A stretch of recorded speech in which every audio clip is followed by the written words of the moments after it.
Hi everyone. I introduce of you my oral presentation for English 2. I am married and I work in citizen security. For this time, I am going to tell about my trip experience in last vacation. Let's start.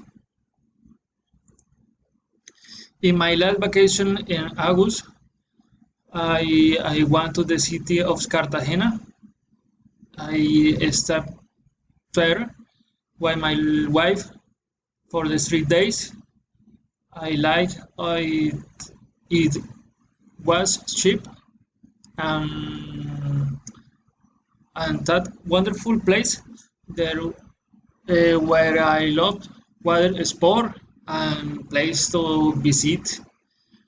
For example, we went to the reeds and we looked at fish we love. And to the food at the hotel was the best, excellent attention and comfort.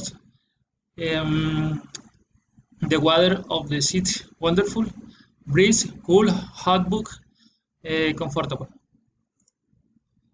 It's important I come to the Cartagena, eat to the local food and typical dishes. I know about the culture and custom. Well, thank you and goodbye.